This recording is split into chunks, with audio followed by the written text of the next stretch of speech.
and so I kind of had a South Carolinian accent down. And so I used that, I pulled that out of my pocket, and I convinced Frank, the director, when I was auditioning, that I was actually from down south, and that I had flown in just to audition for him exclusively. I told him this in the audition. Some directors understand acting, and they understand the process, and they understand that if you go in and knock it out of the ballpark and really jack into the emotions and just hit a home run with it, that heck, you know, we'll just connect you with a dialect coach and we're good to go. Other directors, they want to see everything, and that can be a little frustrating, but I've always erred on the side of caution that way, and I've just kind of plunged as much as I can.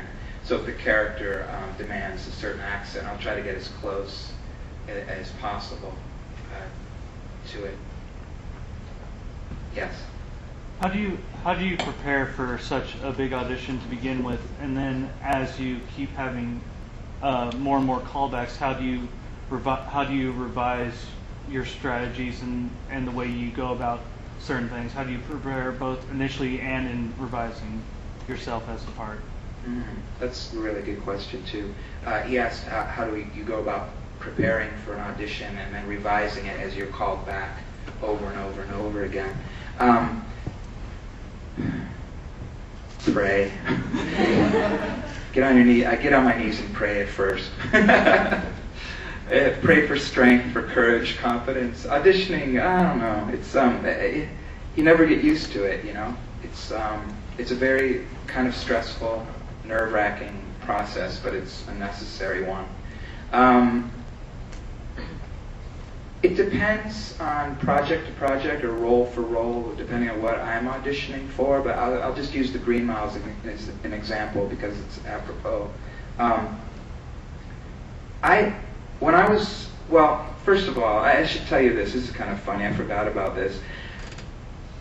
When I was asked to audition for the Green Mile, I was asked by Mally Finn, who's a casting director in Hollywood, and she's a pretty well-known casting director, and she had already helped cast me in a couple films, A Time to Kill and Batman and Robin, in some smaller roles in those movies. So she knew who I was, but Frank didn't know who I was. So Frank didn't want to see me at first. And Mally suggested to Frank, well, how about if I put him on tape? And that way you can look at him on videotape, and then you can make your decision from there. Now, that happens sometimes. You're asked to be put on tape.